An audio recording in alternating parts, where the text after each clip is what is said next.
गीता अध्याय 3 श्लोक 39। आवृतं ज्ञानमेतेन ज्ञानिनो नित्यवैरिणा कामरूपेण कौन्तेय दुष्पूरेणानलेन च।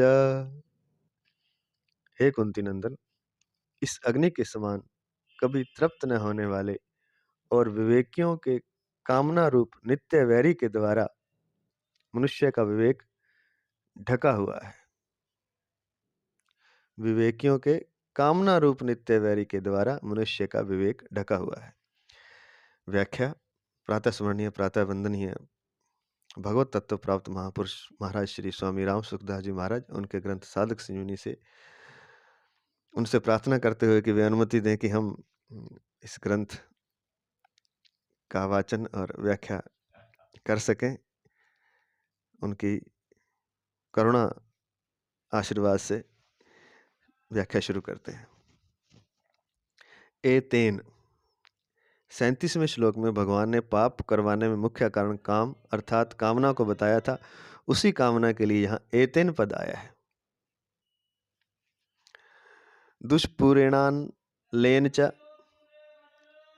जैसे अग्नि में घी की सुहाती सुहाती अनुकूल आहुति देते रहने से अग्नि कभी तृप्त नहीं होती, प्रत्युत बढ़ती ही रहती है। ऐसे ही कामना के अनुकूल भोग भोगते रहने से कामना कभी तृप्त नहीं होती, प्रत्युत अधिकाधिक बढ़ती ही रहती है। जो भी वस्तु सामने आती है कामना अग्नि की तरह उसे खाती रहती है।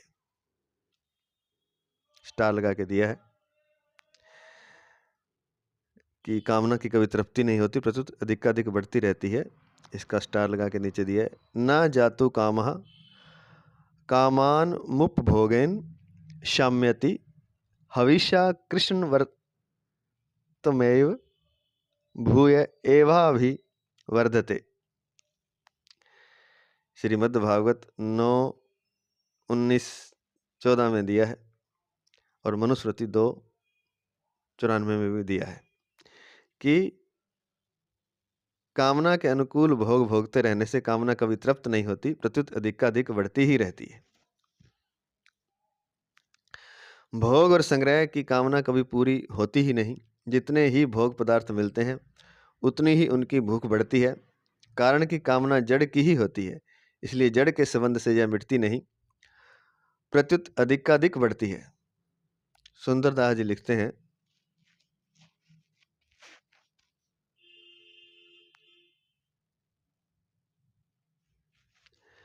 जो 10 20 50 भय सत होई हजार तो लाख मंगेगी, कोटि अरब खरब असंख्य पृथ्वीपति होन की चाह जगेगी। स्वर्ग पताल को राज करो, तृष्णा अग की अति आग लगेगी। सुंदर एक संतोष बिना सठ, तेरी तो भूख कभी न भगेगी। बहुत सुंदर सुंदरदास जी का ये 2 चौपाइयाँ हैं। जैसे 100 रुपये मिलने पर 1000 रुपये की भूख पैदा होती है, जो 10 20 50 भय सत होई हजार तो लाख मंगेगी। 10 20 और 50 हो जाएं और फिर 100 हो जाएं और अगर 1000 हो जाएं तो फिर लाख मांगेगा। ये कामना मांगती है, मन मांगता है, मनुष्य मांगता है। जैसे 100 रुपये मिलने पर 1000 रुपये की भूख पैदा होती है, तो इससे सिद्ध हुआ कि 900 रुपये का घाटा हुआ है। 1000 रुपये मिलने पर फिर सीधे 10,000 रुपये की भूख पैदा हो जाती है। तो यह 9,000 रुपये का घाटा हुआ है। 10,000 मिलने पर फिर सीधे 1 लाख रुपये की भूख पैदा हो जाती है, तो यह 90,000 रुपये का घाटा हुआ है। लाख रुपये मिलने पर फिर 10 लाख रुपयों से संतोष नहीं होता, परंतु सीधे करोड़ रुपये की भूख पैदा हो जाती है। कोटि अरब खरब असंख्य पृथ्वीपति होने की चाह जगेगी, तो सिद्ध हुआ कि 99 लाख रुपये का घाटा हुआ है। इस प्रकार वहम तो यह होता है कि लाभ बढ़ गया, पर वास्तव में घाटा ही बढ़ा है। जितना धन मिलता है उतनी ही दरिद्रता, उसकी भूख बढ़ती है। वास्तव में दरिद्रता उसकी मिटती है जिसे धन की भूख नहीं है।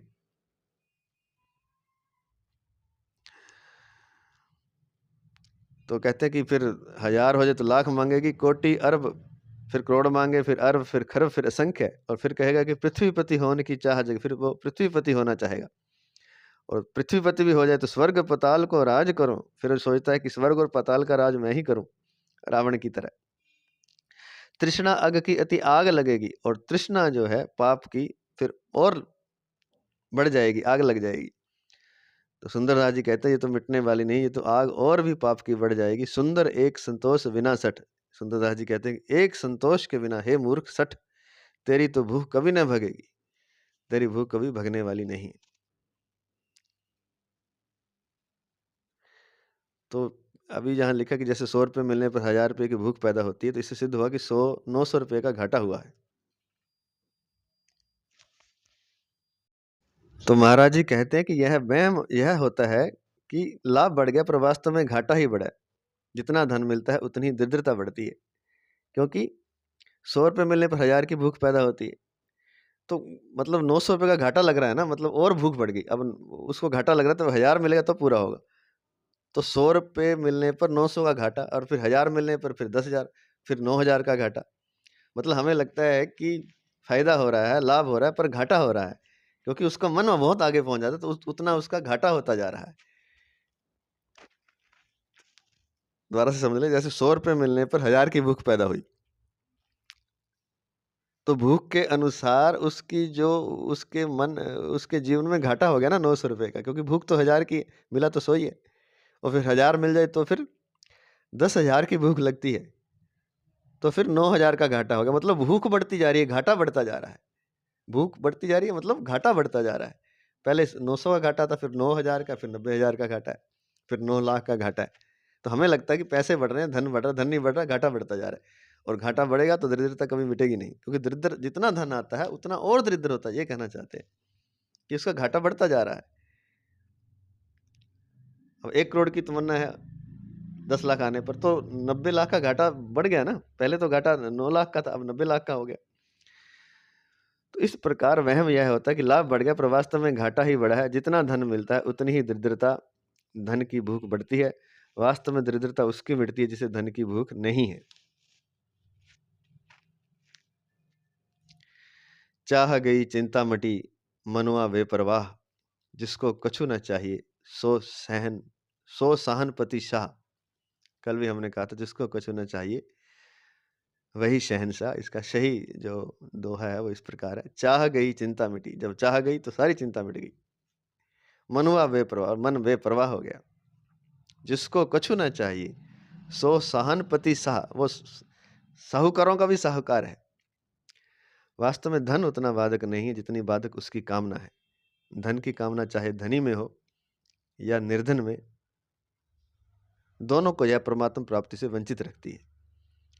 चाहे वो अमीर को और पाने की इच्छा हो या निर्धन को थोड़ा और पाने की इच्छा हो, जहां भी धन की कामना है, कहते हैं कि धन वादा नहीं है, धन की कामना वादा है। धन उतना बाधक नहीं है। तो अमीर और गरीब दोनों को यह है परमात्मा प्राप्ति से वंचित रखती है। कामना किसी की भी कभी पूरी नहीं होती, क्योंकि यह पूरी होने वाली चीज ही नहीं है। कामना से रहित तो कामना के मिटने पर ही हो सकते हैं। काम रूपेण, जड़ के संबंध से होने वाली सुख की चाह को काम कहते हैं। नाशवान संसार में थोड़ी भी महत्व बुद्धि का होना काम है। जड़ के संबंध से होने वाले सुख की चाह को काम कहते हैं।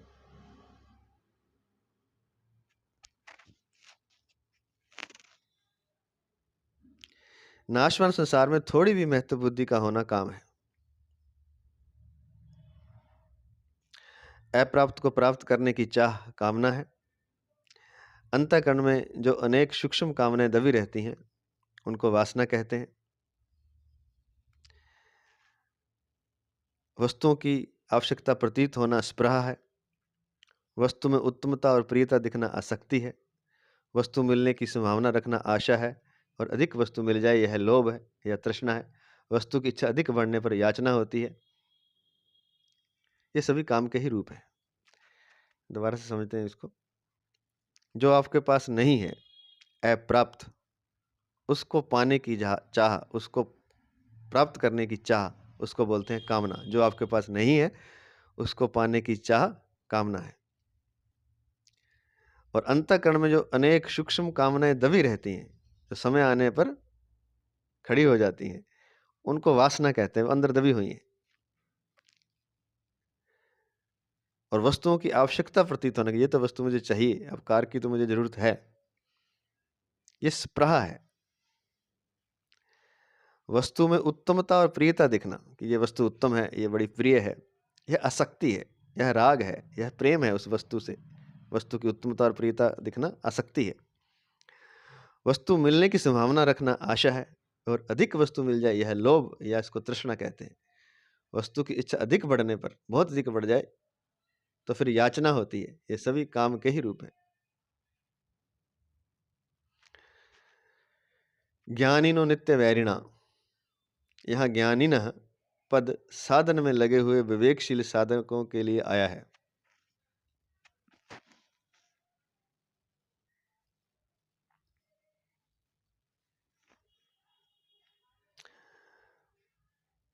कारण कि विवेकशील साधक ही इस काम रूप वैरी को पहचानता है और उसका नाश करता है। साधन न करने वाले दूसरे लोग तो इसे पहचानते ही नहीं, प्रत्युत इसे सुखदाई समझते हैं।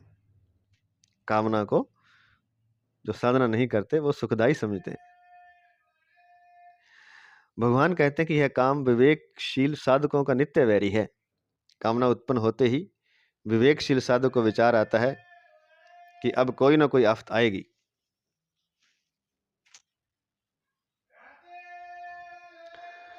भगवान कहते हैं कि यह काम विवेकशील साधकों का नित्य वैरी है। कामना उत्पन्न होते ही विवेकशील साधकों को विचार आता है कि अब कोई ना कोई आफत आएगी। कामना में संसार का महत्व और आश्रय रहता है, जो परमार्थिक मार्ग में महान बाधक है। विवेकी साधक को कामना आरंभ से ही चुभती रहती है। परिणाम में तो कामना सबको दुख देती ही है, इसलिए यह साधक की नित्य निरंतर वैरी है। बहुत ही सुंदर बात लिखी। भगवान कहते हैं कि यह काम जो विवेकशील साधक हैं उनका नित्य वैरी है। उनका तो रोज का वैरी है, हमेशा से। कामना उत्पन्न होते ही विवेकशील साधक को विचार आता है कि अब कोई ना कोई आफत आएगी। जैसे ही कामना उत्पन्न होती है तो कोई आफत आने वाली है। जैसे ही कामना की तरंग उठी, तो पहली बार जब तरंग उठी तभी उसने आपका ध्यान भंग कर दिया, आपका चित्त अशांत कर दिया, और उठ गई तो उसके बाद कोई ना कोई आफत बाहरी भी आ सकती है, दुख रोग चिंता संताप के रूप में भी आ सकती है। नहीं तो आपको मन तो इतना चंचल, क्रोधी और इस तरह से हो जाएगा, तो वो तो आफत है ही है, वो तो आ ही जाएगी। बाहर की आफत ना भी आए, मन मोह क्रोध लोभ ईर्ष्या द्वेष आदि से भर जाएगा जैसे ही कामना उठेगी। तो लेकिन बाहरी भी संकट आ सकता है। तो कहते हैं कि साधु को पता चलता है, विवेकशील साधु को विचार आता है कामना उत्पन्न हुई है तो कोई ना कोई आफत आएगी। कामना में संसार का महत्व और आश्रय रहता है। कामना तो संसार से ही होती है, तो संसार का उसमें आश्रय रहता है, संसार का महत्व रहता है, जो परमार्थिक मार्ग में महान बाधक है। जो परमार्थिक मार्ग में महान बाधक है।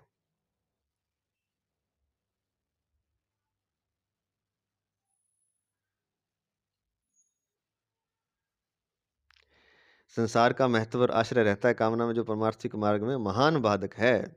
विवेक की साधक को कामना आरंभ से ही चुभती है, क्योंकि जब जैसे ही उठती है तभी वो शांत झील में, मन की शांत झील में तरंगे पैदा करती है। कामना परिणाम में तो कामना सबको दुख देती ही है, इसलिए यह साधक की नित्य वैरी है। परिणाम में तो दुख देगी देगी, लेकिन जब उठती है तभी वो दिक्कत देती है। भोगों में लगे हुए अज्ञानियों को यह कामना मित्र के समान मालूम देती है, क्योंकि कामना के कारण ही भोगों में सुख प्रतीत होता है। अब जो तो साधक है उसको तो ये चुभती है शुरू से ही, लेकिन जो अज्ञानी है, जो भोगों में लगे हुए हैं, उनको बड़ी अच्छी लगती है कि ये कामना कर लें, फिर ये कर लें, फिर ऐसा हो जाएगा, फिर वैसा हो जाएगा। उनको मित्र के समान मालूम पड़ती है, क्योंकि कामना के कारण ही भोगों में सुख प्रतीत होता है।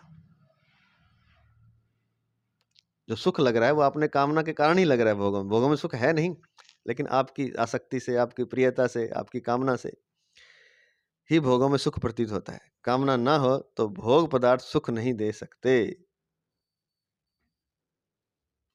वो कामना के कारण ही उसमें भ्रम, सुख का भ्रम पैदा होता है। अगर कामना नहीं हो तो भोग पदार्थ सुख दे ही नहीं सकते। परंतु परिणाम में जिन्होंने भी सुख के लिए भी कामना की है, परंतु परिणाम में उन्हें दुख, संताप, कैद, नरक आदि प्राप्त होते ही हैं। इसलिए वास्तव में यह कामना अज्ञानियों की भी नित्य वैरी है, परंतु अज्ञानियों को जागृति नहीं रहती, जबकि विवेकशील साधकों को जागृति रहती है।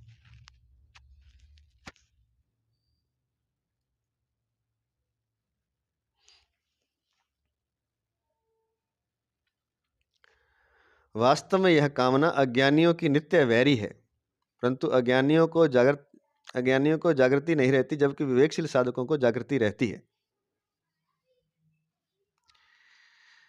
कामना तो अज्ञानियों की भी नित्य वैरी है, पर उनको जागृति नहीं है। उनको जागृति कब आएगी? जब उसके परिणाम में दुख आ जाएगा, भयंकर संताप आ जाएगा, कैद में किसी चक्कर में फंस जाएंगे, नरक आदि की प्राप्ति हो जाएगी, तब समझ में आएगी। लेकिन तब तो बहुत देर हो चुकी होगी। ज्ञानी वो है, विवेकशील वो है जो कामना उठने पर ही जागृत हो जाए, पहले ही सावधान हो जाए।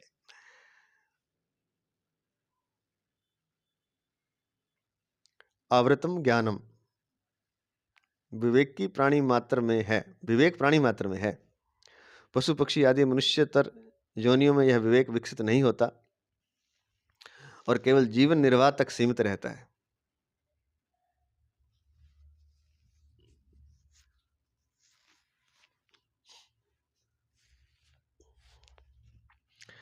विवेक प्राणी मात्र में है, पशु पक्षी आदि मनुष्यतर योनियों में यह विवेक विकसित नहीं होता और केवल जीवन निर्वाह तक सीमित रहता है। पशु पक्षियों में आदि इतना विवेक होता है कि वे अपना जीवन निर्वाह कर लें, परंतु मनुष्य में यदि कामना ना हो तो वह विवेक विकसित हो सकता है।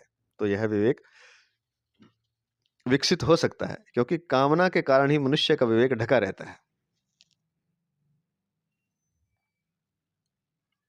विवेक ढका रहने से मनुष्य अपने लक्ष्य परमात्मा प्राप्ति की ओर बढ़ नहीं सकता, क्योंकि कामना उसे चिन्मय तत्व की ओर नहीं जाने देती, प्रत्युत जड़ तत्व में ही लगाए रखती है। बस ये समस्या है कामना की। कामना से कैसे विवेक ढकता है? कामना उसको संसार की तरफ लगा देगी, जड़ चीजों की तरफ लगा देगी, जहां उससे दुख मिलेगा। जैसे कोई दीवार की तरफ दौड़ना चाहे तो दौड़ेगा तो सही दीवार की तरफ, लेकिन दौड़ेगा तो दीवार से टक्कर होगी तो सिर फूट सकता है, मर भी सकता है, चोट तो अवश्य ही आएगी। तो कामना जड़ पदार्थों की तरफ लगाती है, जहां दुख मिलने वाला है। समय जैसे ही दौड़गा, थोड़ी देर में ही टक्कर होने वाली है वहां, इसलिए वो कहते हैं आफत आने वाली है कोई ना कोई। जैसे ही कामना खड़ी होती है, विवेकी पुरुष को पता चल जाता है। तो विवेक ढका रहने से मनुष्य लक्ष्य जो है परमात्मा प्राप्ति, उसकी ओर नहीं बढ़ सकता, क्योंकि कामना उसे चिन्मय तत्व की ओर नहीं जाने देती।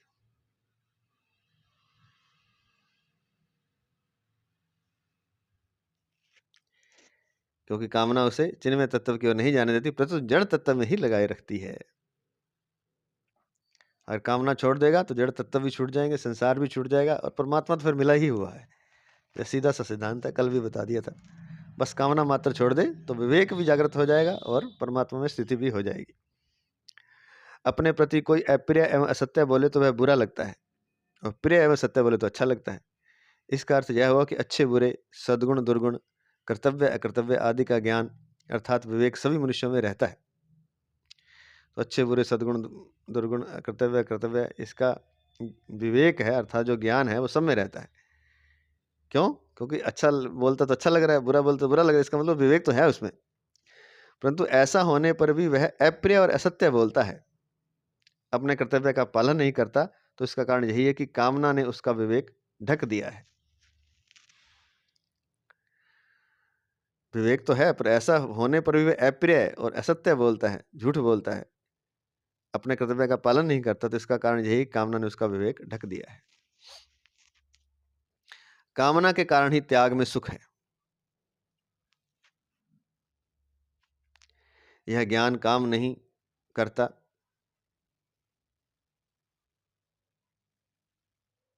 मनुष्य को प्रतीत तो ऐसा होता है कि अनुकूल भोग पदार्थों के मिलने से सुख होता है, पर वास्तव में सुख उसके त्याग से होता है।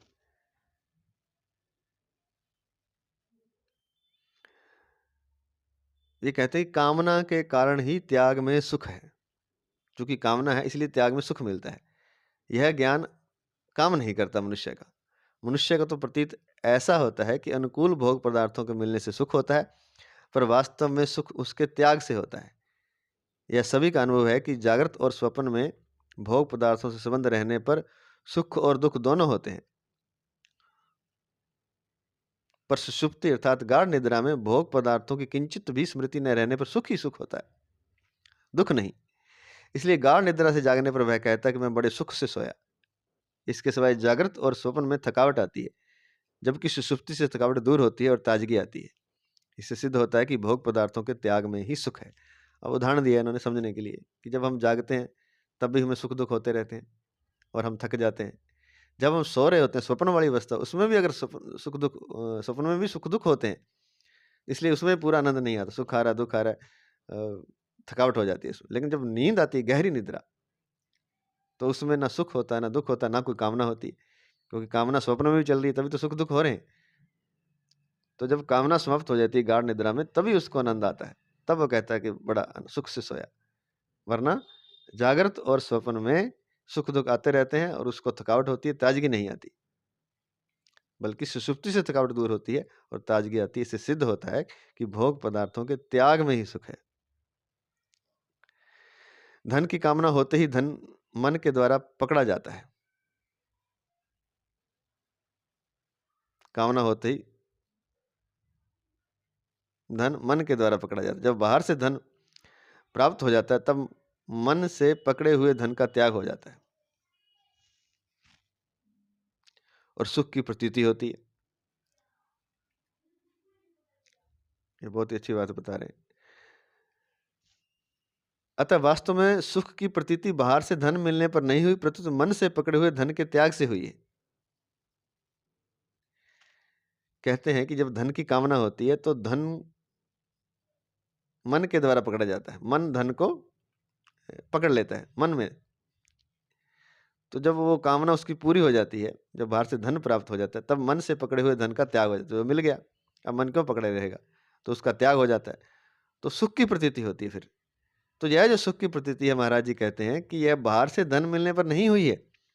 वास्तव में जो मन ने पकड़ा हुआ धन था, वो बाहर से धन मिलने पर मन ने वो धन छोड़ दिया, तो प्रत्युत मन से पकड़े हुए धन के त्याग से ही हुई है। यदि धन के मिलने से ही सुख होता तो उस धन के रहते हुए कभी दुख नहीं आता। अगर धन के मिलने से सुख होता तो वो उस धन के रहते हुए कभी दुख नहीं आता, परंतु उस धन के रहते हुए भी दुख आ जाता है। तो इसलिए जो बाहर से जो चीज मिली है, धन मिला है, उसका जो सुख है वो भी इसलिए है कि मन ने जो पकड़ रखा था धन, उसको छोड़ दिया। मन एक व्यक्ति को पाना चाहता था, एक स्त्री को पुरुष पाना चाहता था, कोई पुरुष किसी स्त्री को पाना चाहता था, स्त्री किसी पुरुष को पाना चाहती थी, या कोई भी रिश्ता नाता किसी को पाना चाहता है, बेटा माँ को पाना चाहता है, कुछ भी। तो जब तक नहीं मिला तब तक मन उस भाव को, उस कामना को पकड़े रहता है। जैसे ही मिल जाता है तो मन उसको छोड़ देता है, उस भाव को, क्योंकि बाहर से मिल गया है। तो मिलने से सुख नहीं हुआ। महाराज जी कह रहे हैं कि जो अंदर से उसने भाव छोड़ दिया कामना का, उसके कारण सुख हुआ है। क्योंकि अगर बाहर से मिलने से सुख हुआ, तो जैसे माँ मिल गई, मान लीजिए खोई हुई, तो माँ के मिलने के बाद फिर दुख नहीं होना चाहिए, लेकिन फिर भी दुख होता है। इससे सिद्ध होता है कि धन के अंदर बाहर की कोई चीज मिलने से सुख नहीं होता, बल्कि मन ने जो चीज पकड़ रखी थी वो उसने छोड़ दी उस समय बाहर से मिलने के कारण, तब उसे सुख हुआ है। जैसे धन के मिलने से सुख होता है, तो उस धन के रहते हुए कभी दुख नहीं आता, परंतु उस धन के रहते हुए भी दुख आ जाता है। इसलिए बाहर से धन मिलने पर सुख की प्रतीति नहीं हुई, प्रत्युत मन से पकड़े हुए धन के त्याग से हुई है। जब मनुष्य किसी वस्तु की कामना करता है, तब वह पराधीन हो जाता है। जैसे उसके मन में घड़ी की कामना पैदा हुई, कामना पैदा होते ही उसको घड़ी के अभाव का दुख होने लगता है, तो यह घड़ी की पराधीनता है। वह सोचता है कि यदि रुपए मिल जाएं तो अभी घड़ी खरीद लूं, अर्थात रुपए के होने से अपने को स्वाधीन और न होने से अपने को पराधीन मानता है। वह सोचता है कि यदि रुपए मिल जाएं तो अभी घड़ी खरीद लूं, अर्थात रुपयों के होने से अपने को स्वाधीन और न होने से अपने को पराधीन मानता है।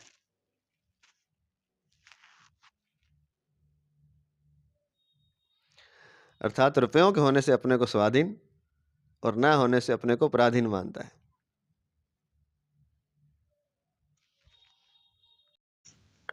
यह मान्यता बिल्कुल गलत है। वास्तव में रुपये मिलने पर घड़ी की पराधीनता तो नहीं रही, पर रुपयों की पराधीनता तो हो ही गई,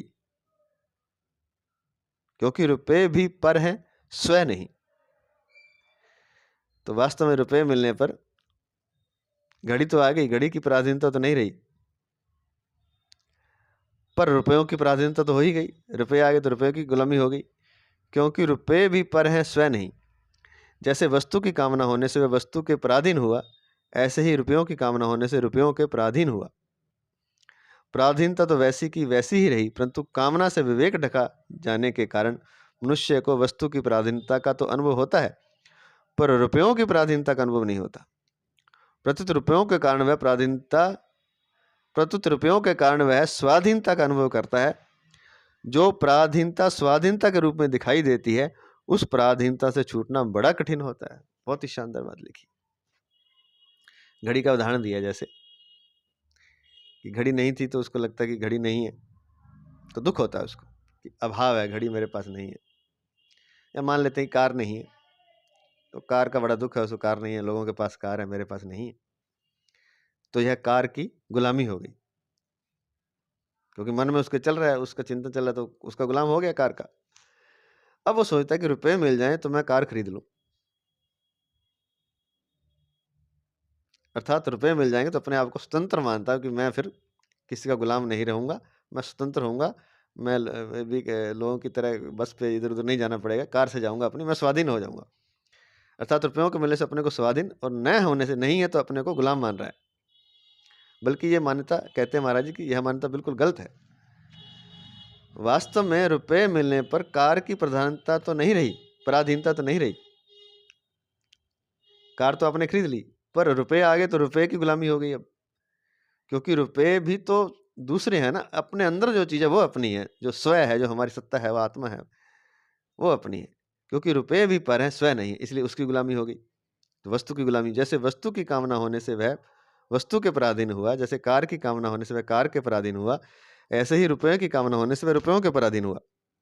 तो गुलामी तो वैसी की वैसी रही, पहले कार की थी अब रुपयों की होगी, या पहले घड़ी की थी अब रुपयों की होगी। परंतु कामना से विवेक ढका होने के कारण मनुष्य को वस्तु की पराधीनता का तो अनुभव होता है, पर विवेक है नहीं, विवेक काम नहीं करता। मनुष्य इतना ढका है, जैसे पिछले श्लोक में बताया कि दर्पण जैसे मैल से ढका हो, या जेर से जैसे गर्भ ढका हो, या फिर धुएं से अग्नि ढकी हो, तो ऐसे विवेक हमारा ढका है।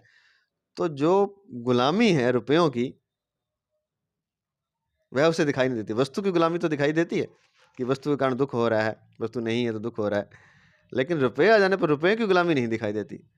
प्रत्युत रुपयों के कारण वह अपने आप को स्वतंत्र अनुभव करता है, बल्कि वो सोचता है कि अब मैं कुछ भी कर सकता, अब मैं गुलाम नहीं रहा, अब मैं स्वतंत्र हो गया, मैं कुछ भी खरीद सकता हूँ, कुछ भी खा सकता हूँ, पी सकता हूँ, घूम सकता हूँ। वो अपने आप को स्वाधीन अनुभव करता है। तो है वो गुलाम किसका? रुपयों का। क्योंकि रुपये कमाने पड़ेंगे, और ज़्यादा घूमने जाए या कुछ भी करे तो और ज़्यादा उसको भागना पड़ेगा, और ज़्यादा गुलाम हो जाएगा। जो पराधीनता स्वाधीनता के रूप में दिखाई देती है तो वो गुलाम, लेकिन उसको वो स्वतंत्रता दिखाई दे रही है कि रुपयों से मैं स्वतंत्र हो गया, अब ये नहीं छूट सकती। क्योंकि गुलामी दिखाई दे तो गुलामी से छूटने की कोशिश करे, अब उसको रुपयों को समझी स्वतंत्रता रहा है तो कैसे छूटेगा। तो जो पराधीनता स्वाधीनता के रूप में दिखाई देती है, उस पराधीनता से छूटना बड़ा कठिन होता है। मतलब हो ही नहीं सकता कि उसको पहले तो दोष दिखाई नहीं दे रहा, दोष दिखाई दे तो उससे छूटे, उससे गुलामी दे तो दिखाई दे तो उससे छूटे। गुलामी उसको दिखाई दे ही नहीं, उसे लगता है कि रुपये मेरे पास ज़्यादा, तो अब मैं स्वतंत्र हूँ, अब कुछ भी खरीद सकता हूँ, कुछ भी पहन सकता हूँ, कुछ भी खा सकता हूँ, मकान बना सकता हूँ, कार खरीद सकता हूँ, अच्छी अच्छी जगह घूमने जा सकता हूँ। तो ये उसको स्वतंत्रता दिखाई देती है रुपयों की, बल्कि ये रुपयों की गुलामी हो गई। क्योंकि आप घूमने खाने पीने में भी फंस गए, और रुपए आपको कमाने पड़ेंगे, तब और ज़्यादा आप ऐसा कुछ कर सकें, घूमना खाना पीना पहनना ओढ़ना आदि आदि। लेकिन उसको स्वतंत्रता दिखाई देती है। तो ये जो स्वतंत्रता है, ये जो स्वाधीनता है, ये झूठी सोच है, ये गुलामी लेकिन स्वाधीनता के रूप में दिखाई देती है। तो इस गुलामी से छूटना बड़ा कठिन है, जो कि स्वाधीनता अर्थात स्वतंत्रता के रूप में दिखाई देती है, आज़ादी के रूप में दिखाई देती है। संसार मात्र क्षणभंगुर है। शरीर धन जमीन मकान आदि जितनी भी सांसारिक वस्तुएं हैं वे सब की सब प्रतिक्षण विनाश की ओर जा रही हैं और हमारे से वियुक्त भी हो रही हैं। सारी वस्तुएं, बहुत ही शानदार लिखा है। संसार क्षण भंगुर है, पानी केरा बुदबुदा अस मानस की जात, देखत ही छिप जाएगा जो तारा प्रभात। वीरदास जी तो कहते कि एक क्षण का तो जीवन है, पानी के बुलबुले की तरह, अभी पैदा हुआ अभी खत्म हो जाएगा। जैसे सुबह का जो तारा होता है तुरंत ही जैसे थोड़ा उजाला हुआ समाप्त हो जाता है, सारे तारे समाप्त हो जाते हैं। तो संसार मात्र क्षण भंगुर है। शरीर है, धन है, जमीन है, मकान है, आदि जितनी भी संसारिक वस्तुएं वे सब की सब प्रतिक्षण विनाश की ओर जा रही हैं और हमारे से युक्त भी हो रही हैं, दूर भी जा रही हैं। विनाश की ओर तो जा ही रही हैं, लेकिन हमारे से उसका संयोग भी बिछड़ता जा रहा है, वे दूर भी होती जा रही हैं। परंतु भोग भोगते समय उनकी क्षण भंगुरता का ज्ञान नहीं रहता। पदार्थ को नित्य और स्थिर माने बिना सुख भोग हो ही नहीं सकता। और उसे पता चल जाए तो महल ढहने वाला है तो क्यों मकान बनाएगा। ये शरीर जो है बूढ़ा होने वाला है, इसमें झुर्रियां पड़ने वाली हैं, तो शरीर का भोग क्यों करेगा। तो इसलिए कहते हैं कि पदार्थ को नित्य और स्थिर माने बिना, वो उसको स्थिर मानता है कि ऐसे ही शरीर जुआ रहेगा, मेरा भी और मेरे प्रेमी का भी, मेरी पत्नी का या मेरे पति का भी, और ऐसे ही ये मकान ऐसे ही खड़े रहेंगे, ऐसे महल खड़े रहेंगे, ये ऐसे नहीं खड़े रहेंगे। तो पदार्थ को नित्य मानता है कि हमेशा रहेगा और स्थिर रहेगा, ऐसा ही रहेगा, बल्कि ऐसा नहीं रहता। बुढ़ापा भी आता है, मृत्यु भी आती है, मकान बनते हैं, जर्जर होते हैं और गिर जाते हैं, खंडर हो जाते हैं और फिर अंत में नष्ट हो जाते हैं, फिर नया बनता है। तो कहते हैं कि पदार्थ को हम नित्य मानते हैं और स्थिर मानते हैं, इसलिए हम उसका भोग कर सकते हैं, सुख भोग। अगर हम ऐसा नहीं माने तो उसका सुख भोग हो ही नहीं सकता। हम झूठ मानकर ही भोग करते हैं। अगर हमें असली दिखाई दे जाए तो हम असली को पाने लगेंगे, फिर झूठ को पाने क्यों लगेंगे। इसलिए हम फिर भोग नहीं कर पाएंगे उसका।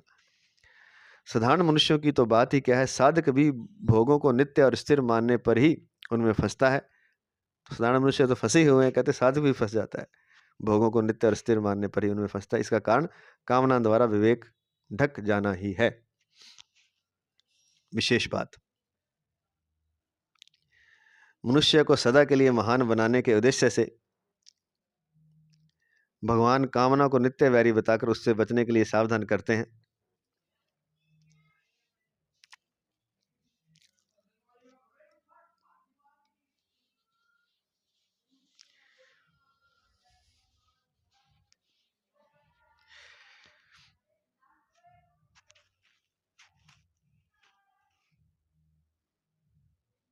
मनुष्य को सदा के लिए महान बनाने के उद्देश्य से भगवान कामना को नित्य वैरी बताकर उससे बचने के लिए सावधान करते हैं, क्योंकि कामना ही संपूर्ण पापों और दुखों का कारण है। एक मनुष्य अपनी स्त्री को ढूंढ रहा था। लोगों ने पूछा, तुम्हारी स्त्री का नाम क्या है? उसने कहा, फजीती। फिर पूछा कि तुम्हारा नाम क्या है? उसने कहा, बदमाश। लोगों ने कहा, घबराओ मत, बड़ी पतिव्रता स्त्री है, अपने आप आ जाएगी। कारण कि बदमाश को फजीती बदनामी अवश्य मिलती है। क्यों कि बदमाश को बदनामी अर्थात फजीती होगी। कहते तू चिंता मत कर, तो स्त्री बड़ी तुम्हारी पतिव्रता है और तुम भी बड़े पवित्र हो, तो अपने आप आ जाएगी। कारण कि बदमाश को फजीती बदनामी अवश्य मिलती है। इसी प्रकार संसार के नाशवान भोगों की कामना करने वाले मनुष्य के पास दुख अपने आप आते हैं। मनुष्य दुखों से तो बचना चाहता है, पर दुखों के कारण को नहीं छोड़ता। कारण कामना है, काम है, उसको नहीं छोड़ता। कामना के रहते हुए स्वप्न में भी सुख नहीं मिलता।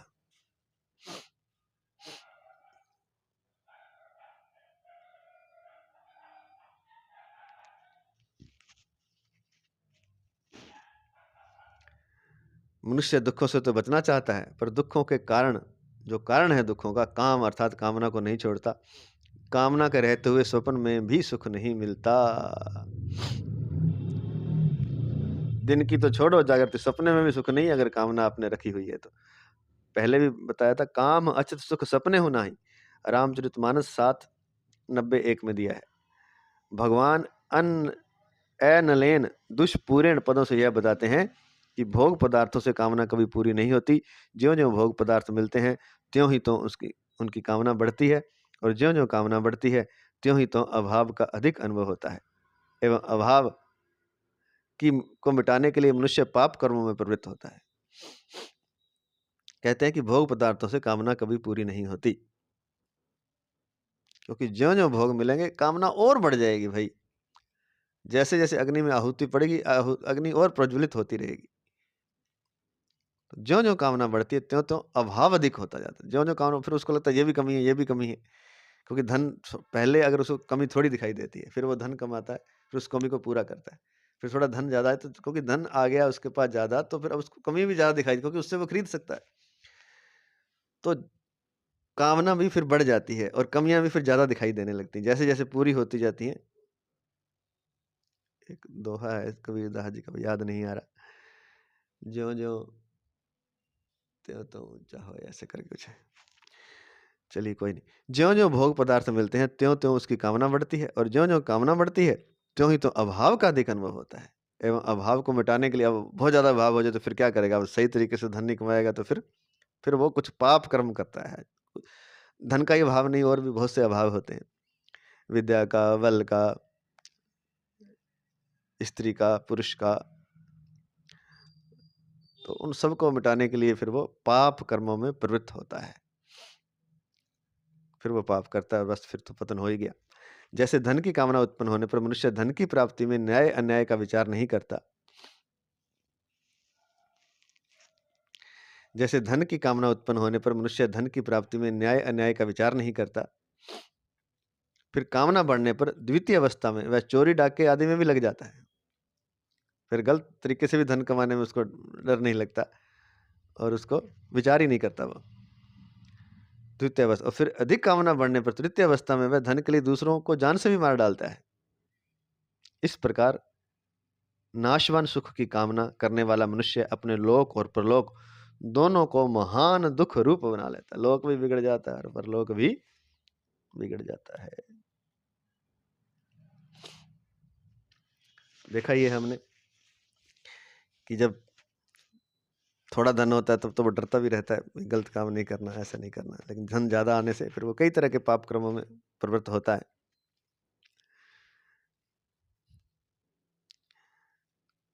धन है, नशा है, शरीर है, और फिर और जब उसकी द्वितीय अवस्था आ जाती है, कामना और अधिक बढ़ जाती है, तो फिर वो चोरी डाके भी करता है। चोरी डाके से मतलब दूसरों को, जरूरी नहीं कि वो घर के चोरी, आजकल चोरी के तरीके बदल गए हैं, डाके के तरीके बदल गए हैं। कई ऐसे झांसे में लोगों को फंसा लेते हैं कि उनका धन खा जाते हैं, वो चोरी डाका ही है।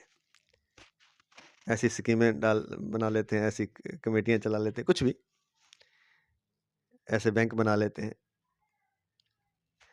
फिर कामना बढ़ने पर द्वितीय अवस्था में चोरी डाके में भी लग जाता है, और फिर अधिक कामना जब बढ़ जाती है, जब बहुत ज़्यादा हो जाए, तब वो कोई उसमें किसी को जान से ही मारना हो तो भी वो हिचकिचाते नहीं है। देखते ही हम बड़े धन वाले लोग मार देते हैं। इस प्रकार नाशवान सुख की कामना करने वाला मनुष्य तो यहाँ तक पहुंच जाता है, वो मृत्यु तक कर जैसे किसी जमीन का विवाद हो गया तो वो ज्यादा कामना बढ़ गई तो हो सकता है जान से मार डाले, तो उसका ये लोक भी गया और परलोक भी गया। दोनों को महान दुख रूप बना लेता है। किसके लिए? नाशवान सुख की कामना से, संसार के नाशवान सुख के लिए, जो मिलेगा नहीं। पहली बात, मिलेगा तो रहेगा नहीं, नाश हो जाएगा। उत्पत्ति विनाशशील है सारे संसार के सुख, उनके लिए अपने लोक को बिगाड़ लेता है, अपने परलोक को बिगाड़ लेता है। दोनों को महान दुख रूप बना लेता है। परिशिष्ट भाव दिया महाराज जी ने अंत में।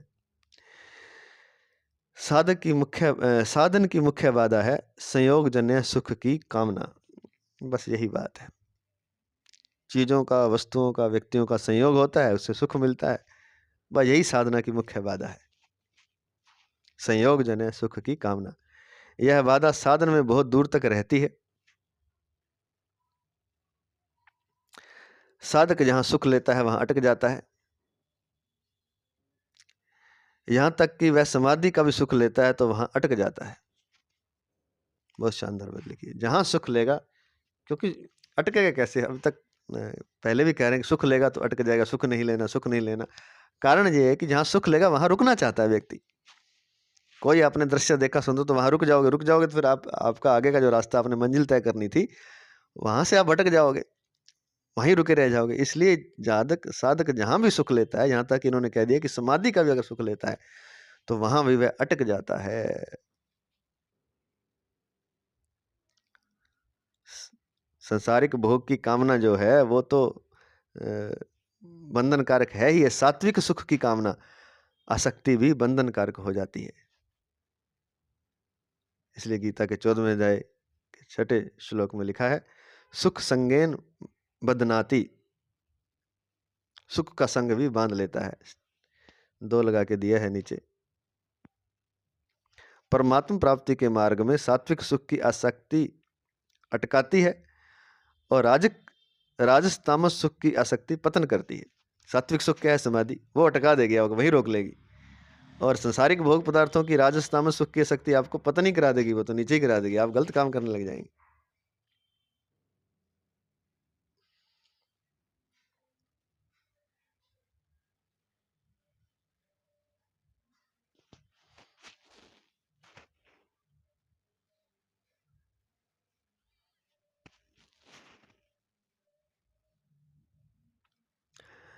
तो वो पतन करा देती है।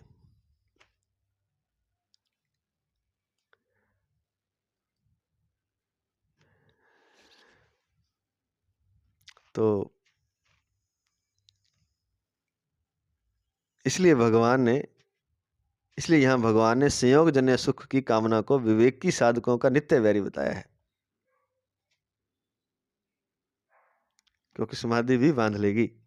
न तेषु रमते बुद्धा, गीता 5वें अध्याय का 22वां श्लोक। और दुखमेव सर्वम विवेकिनः, योग दर्शन 2:15 में दिया है।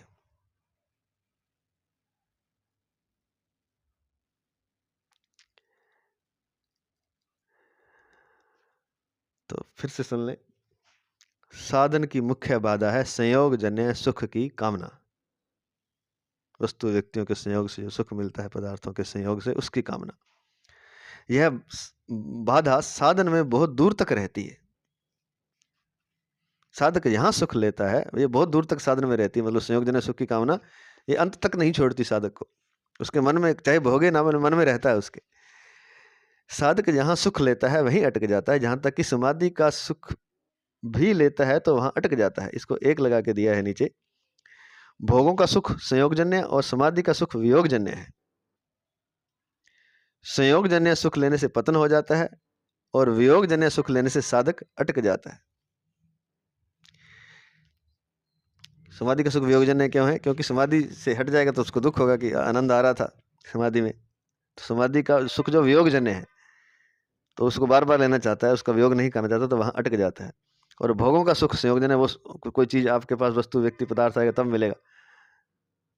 और संयोगजन्य सुख से पतन होता है, क्योंकि आपकी एनर्जी वेस्ट होगी, सब कुछ होएगा। तो संयोगजन्य सुख से तो पतन होता है और गलत कार्य भी करेगा संयोगजन्य सुख को पाने के लिए। पहले तो पाने के लिए गलत कार्य करेगा और फिर पा लेगा तो भी उसकी ऊर्जा का हास होगा। तो संयोगजन्य सुख से उसका पतन होता है और समाधि का सुख वियोगजन्य, उससे साधक अटक जाता है। सात्विक सुख की कामना आसक्ति भी बंधन कारक हो जाती है। सुख संगेन बदनाती, गीता 14वें अध्याय का 6ठा श्लोक। इसलिए यहाँ भगवान ने संयोगजन्य सुख की कामना को विवेकी साधकों का नित्य वैरी बताया है। न तेषु रमते बुधा, इसलिए बुद्ध पुरुष जो हैं या जो विवेकी पुरुष हैं वो इसमें रमते नहीं है, संयोगजन्य सुख में, उसको ध्यान नहीं देते। यह आया गीता के 5वें अध्याय के 22वें श्लोक में। और फिर योग दर्शन 2:15 में आया है, दुखमेव सर्वम विवेकिनः। तो ये बात है। आज थोड़ा सा और दूसरा श्लोक कर लेते हैं, 10 मिनट। अगला श्लोक, श्लोक नंबर 40। इसका संबंध किसी शत्रु को नष्ट करने के लिए उसके रहने के स्थानों की जानकारी होनी आवश्यक है। इसलिए भगवान आगे के श्लोक में ज्ञानियों के नित्य वैरी काम के रहने के स्थान बताते हैं। बहुत ही शानदार बात लिखी है कि शत्रु नष्ट करना, तो पता तो हो कि शत्रु है कहाँ। अगर हमारे शत्रु नष्ट हो जाएंगे, जो कि हमारे शरीर में, हमारे मन में, इंद्रियों में बसे पड़े हैं, अगर हम उनको नष्ट कर देते हैं तो हम शत्रु रहित हो जाएंगे, अर्थात परमात्मा में स्थित हो जाएंगे। तो इसलिए भगवान आगे के श्लोक में ज्ञानियों के नित्य वैरी काम के रहने के स्थान बताते हैं। रहता कहाँ है? इंद्रियाणि मनो बुद्धिर्स्याधिष्ठानमुच्यते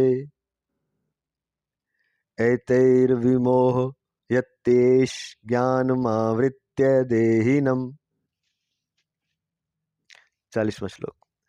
इंद्रियां, मन और बुद्धि इस कामना के वास स्थान कहे गए हैं। यह कामना इन इंद्रियां, मन और बुद्धि के द्वारा ज्ञान को ढककर देह अभिमानी मनुष्य को मोहित करती हैं। पुनः, इंद्रियां, मन और बुद्धि इस कामना के वास स्थान कहे गए हैं, रहने के स्थान कहे गए हैं। यह कामना इन इंद्रियां, मन और बुद्धि के द्वारा ज्ञान को ढककर देह अभिमानी मनुष्य को मोहित करती हैं। व्याख्या इस प्रकार है। इंद्रियाणि मनोबुद्धिस्याधिष्ठान मुच्यते। काम 5 स्थानों में दिखता है। नंबर 1 पदार्थों में। गीता 3 अध्याय का 34वां श्लोक।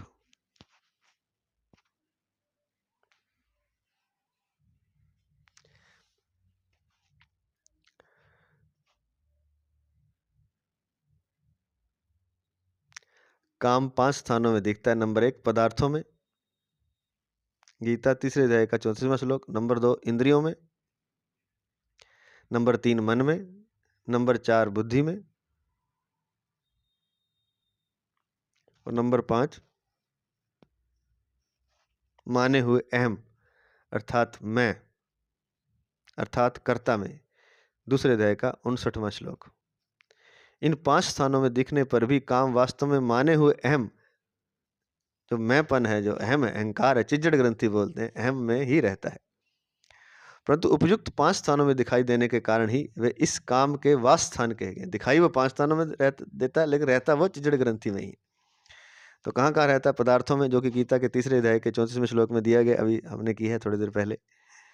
और या फिर रहता है, फिर नंबर 2 रहता है, पहला पदार्थों में, दूसरा इंद्रियों में, तीसरा मन में, चौथा बुद्धि में, 5वां माने हुए अहम अर्थात मैं अर्थात चिज्जड़ ग्रंथि में। ये 2 अध्याय के 59वें श्लोक में दिया है। इन 5 स्थानों में दिखने पर भी काम वास्तव में माने हुए अहम चिज्जड़ ग्रंथि में ही रहता है, परंतु उपयुक्त 5 स्थानों में दिखाई देने के कारण ही वे इस काम के वासस्थान कहे गए हैं। समस्त क्रियाएं शरीर, इंद्रियों, मन और बुद्धि से ही होती हैं। बुद्धि क्रियाएं होती हैं, जो शरीर करेगा, इंद्रिय करेंगे, मन करेगा, बुद्धि करेगी। ये चारों कर्म करने के स्थान है।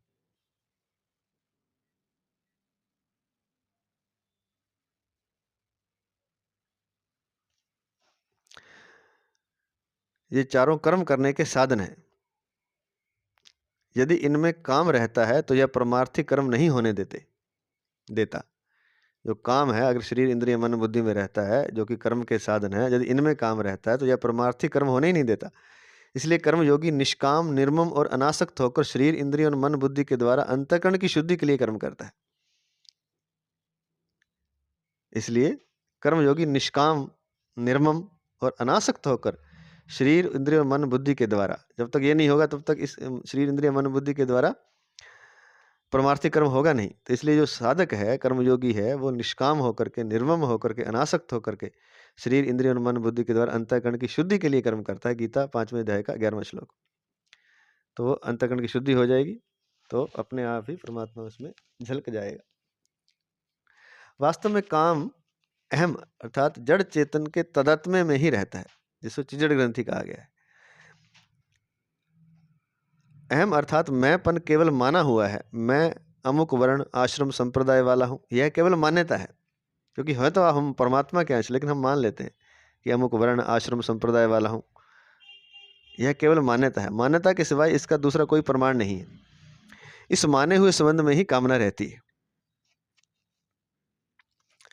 इस माने हुए संबंध में ही कामना रहती है।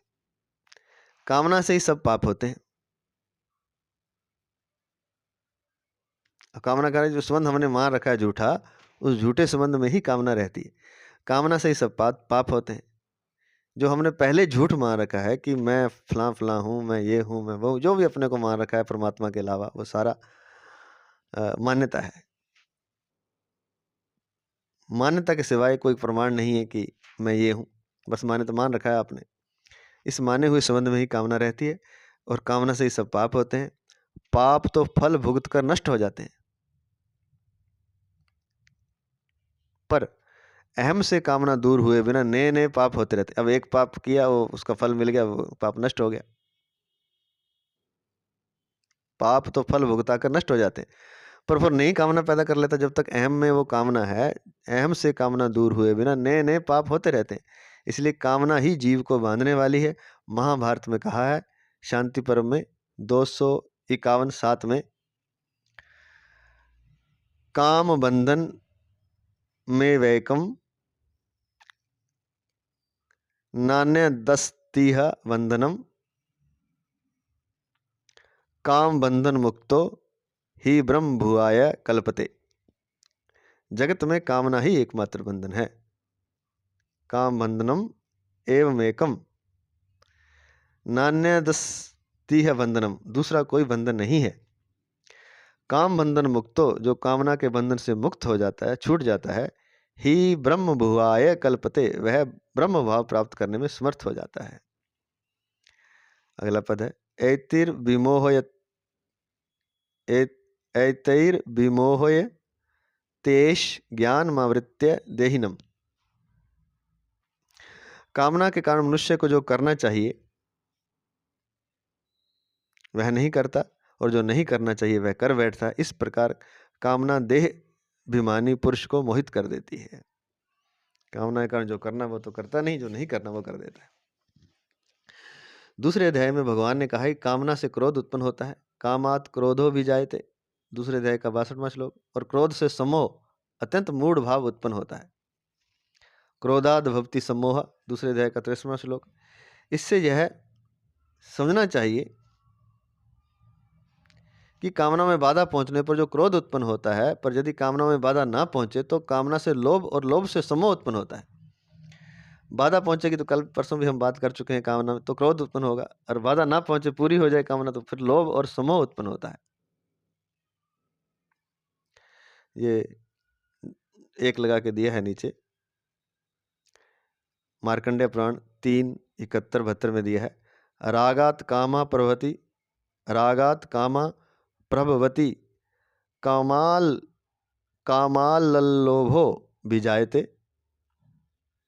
कामाल लोभो विजायते, लोभाद भवति सम्मोहा, सम्मोहात् स्मृति विभ्रंशा, स्मृति भ्रंशात् बुद्धिनाशो, बुद्धिनाशात् प्रणश्यति। ये पहले भी हम कर चुके हैं कि राग काम से लोभ, लोभ से समोह, समोह से स्मृति भ्रंश, स्मृति नाश हो जाती है, स्मृति नाश से बुद्धि नाश हो जाता है, बुद्धि नाश से उसका पतन हो जाता है। तो वही बात लिखी है यहाँ कि अगर कामना ना पूरी हो तो क्रोध उत्पन्न होता है, और कामना पूरी हो जाए तो लोभ और समोह उत्पन्न होता है। तात्पर्य यह है कि कामना से पदार्थ ना मिले तो क्रोध उत्पन्न होता है, और पदार्थ मिले तो लोभ उत्पन्न होता है, उनसे फिर मोह उत्पन्न होता है। कामना रजोगुण का कार्य है और मोह तमोगुण का कार्य है।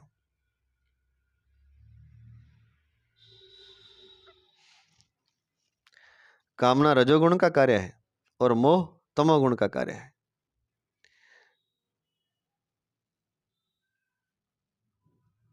रजोगुण और तमोगुण पास पास रहते हैं, 2 लगा के दिया है नीचे। तमोगुण, रजोगुण और सत्वगुण तीनों में परस्पर क्रमशः 1,10 और 100 अंकों की तरह 10 गुणे का अंतर है। फिर भी तमोगुण 1 से रजोगुण 10 नजदीक है और सत्वगुण 100 इन दोनों से दूर पड़ता है।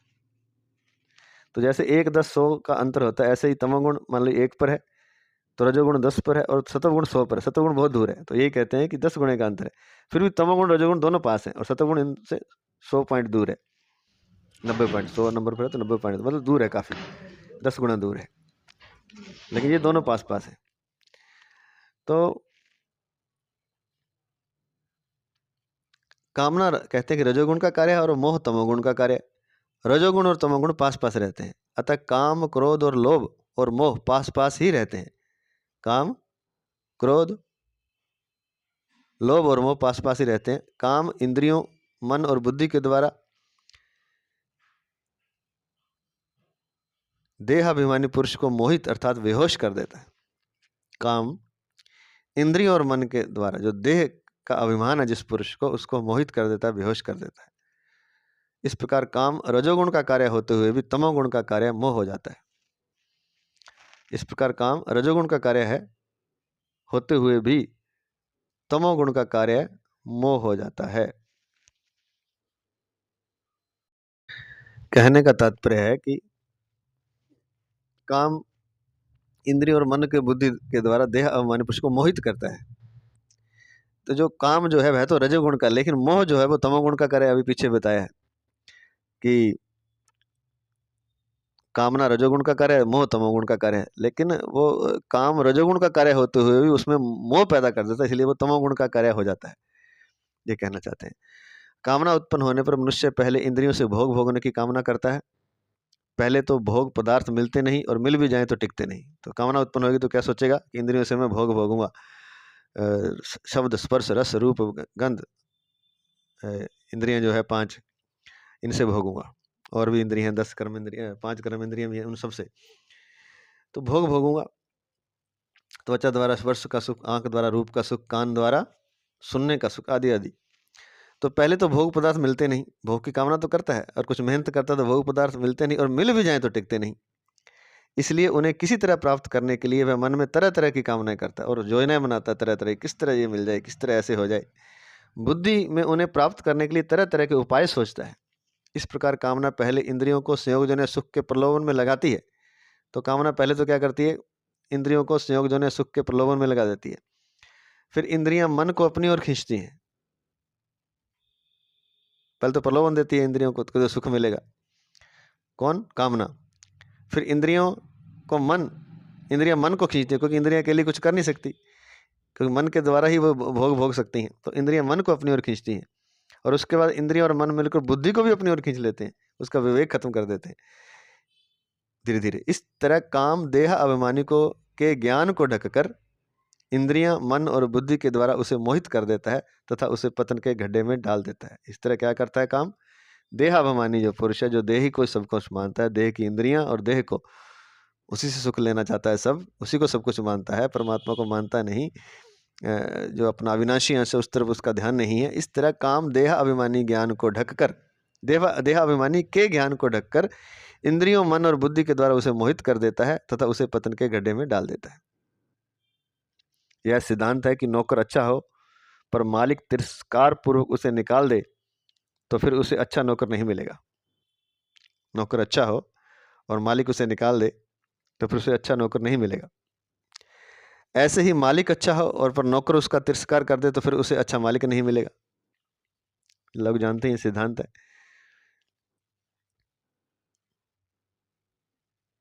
इसी प्रकार मनुष्य परमात्मा प्राप्ति किए बिना शरीर को संसारिक भोग और संग्रह में ही खो देता है।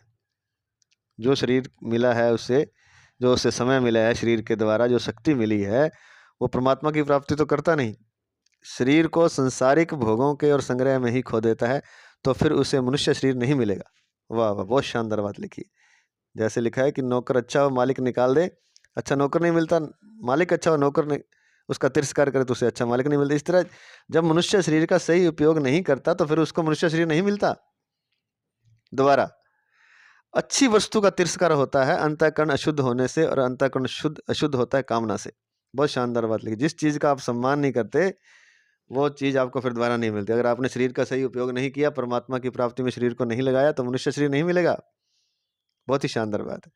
आपके पास एक बेटा था, अच्छा उसका आपने सम्मान नहीं किया तो वह बेटा फिर नहीं मिलेगा। वाह वाह, बहुत शानदार बात है।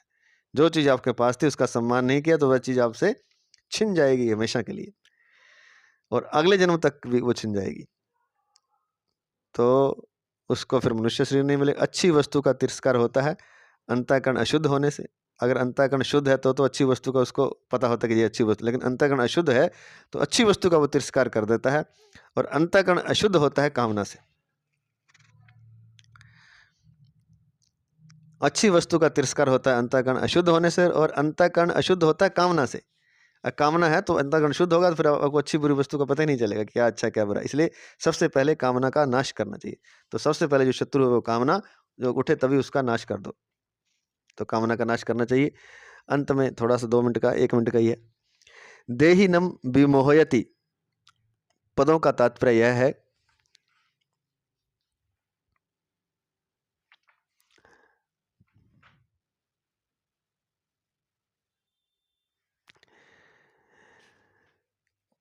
यह है कि यह काम देह अभिमानी पुरुष को ही मोहित करता है। शरीर को मैं और मेरा मानने वाला ही देह अभिमानी होता है। भगवान ने अपने उपदेश के आरंभ में ही देह अर्थात शरीर और देही अर्थात शरीरी जो आत्मा है का विवेचन किया है। गीता दूसरे अध्याय के 11वें से 30वें श्लोक तो बड़ा लंबा विवेचन आया था शरीर और शरीरी का। देह और देही दोनों अलग अलग हैं, यह सबका अनुभव है। यह काम ज्ञान को ढककर देह अभिमानी, देह से अपना संबंध मानने वाला, देह को अर्थात शरीर को मैं और मेरा मानने वाला, उसको जो बांधता है। यह काम ज्ञान को ढककर देह अभिमानी अर्थात देह से संबंध मानने वाले को बांधता है। क्योंकि देह से ही बांधेगा ना, बांधेगा कैसे? अगर देह से अलग है तो देह ही बंध सकती है, आत्मा तो बंध ही नहीं सकती। इसलिए काम बांध ही देह को सकता है। इसलिए लिखा है कि जो शरीर को मैं और मेरा मानता है, अगर वो शरीर से अलग है तो उसको बंधन में कैसे डालेगा? क्योंकि सूक्ष्म चीज तो बंधन में आएगी नहीं ना, जो स्थूल चीज है शरीर वही बंधन में आएगी।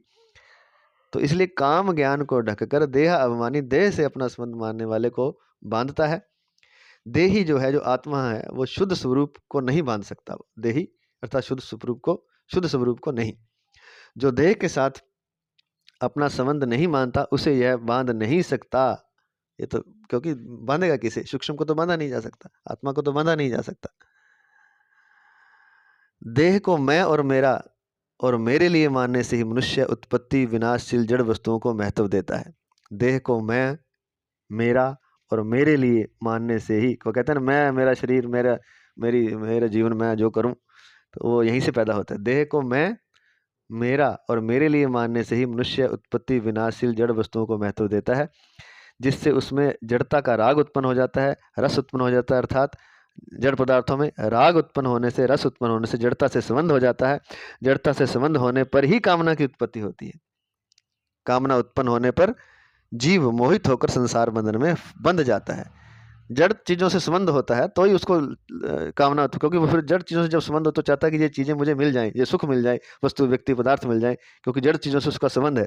और जड़ता से संबंध होने पर ही कामना की उत्पत्ति होती है, और कामना उत्पन्न होने पर ही जीव मोहित होकर संसार बंधन में बंध जाता है। आज इतना ही। जय श्री कृष्ण, जय श्री कृष्ण, जय श्री कृष्ण।